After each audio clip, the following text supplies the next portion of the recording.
Selamat bergabung kembali dengan mata kuliah TF3202 Fisika Bangunan. Pada segmen ke-8 dari minggu ke-7 ini, kita akan mempelajari tentang distribusi intensitas cahaya luminer. Untuk dapat menentukan distribusi intensitas cahaya dari suatu luminer, perlu dilakukan suatu pengukuran yang sesuai dengan standar yang dikeluarkan oleh CIE nomor 121 tahun 1996 dengan menggunakan perangkat goniometer yang diletakkan pada suatu ruang gelap dengan denah dan potongan ruang sebagai berikut. Pada ruang gelap tersebut, luminer yang akan diukur ditempatkan pada pusat dari suatu bola khayal dengan radius yang sama dengan jarak titik ukur, yaitu sekurang-kurangnya 5 kali dimensi terbesar dari luminer.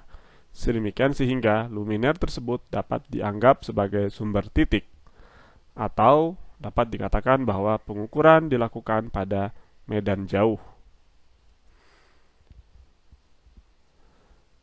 Kemudian pengukuran dengan goniometer dilakukan dengan menggunakan perangkat yang terdiri dari dudukan luminer seperti ini yang diletakkan pada meja yang dapat diputar pada berbagai bidang dengan sudut C dan sudut gamma yang bervariasi yang akan dijelaskan berikutnya.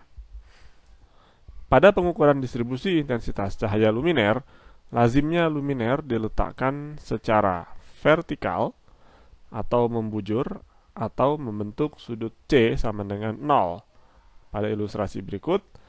Kemudian dapat pula dibuat membentuk sudut C sama dengan 90 atau horizontal, serta membentuk sudut C sama dengan 45, serta C sama dengan negatif 45 atau 135 derajat.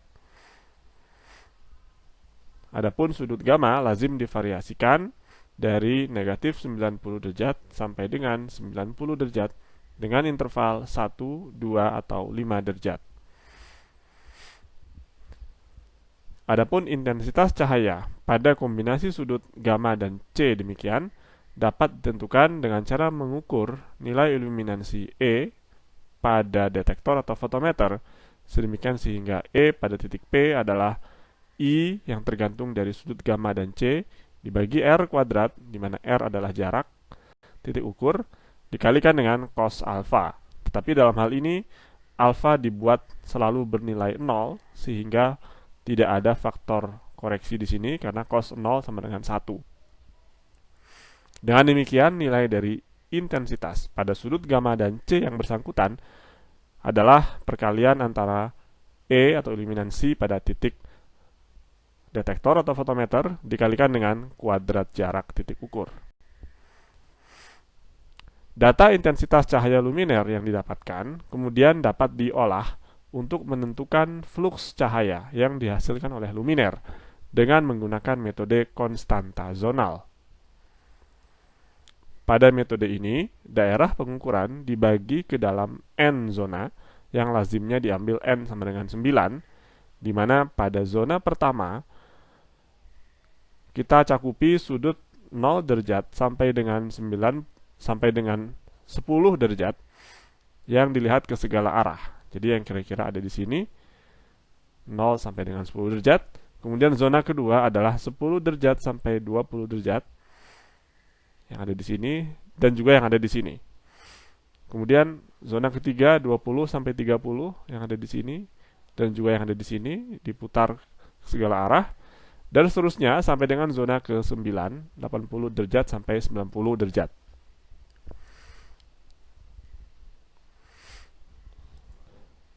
Sedemikian sehingga didapati nilai flux pada zona yang bersangkutan adalah sedemikian, 0 sampai 10, 10 sampai 20, dan seterusnya sampai zona ke-9. Secara matematis dapat kita tuliskan bahwa fluks cahaya total yang dihasilkan oleh luminer adalah jumlah dari perkalian intensitas cahaya rata-rata pada masing-masing zona dengan konstanta atau faktor zona yang mewakili sudut ruang pada zona yang bersangkutan, di mana nilai dari konstanta atau faktor zona tersebut dapat dijabarkan sebagai 2pi dikali cos gamma 1 dikurangi cos gamma 2, di mana gamma 1 adalah sudut yang terkecil pada zona dan gamma 2 adalah sudut yang terbesar pada zona. Jumlah dari hasil perkalian ini adalah total dari fluks cahaya yang dihasilkan oleh luminer yang diukur tersebut.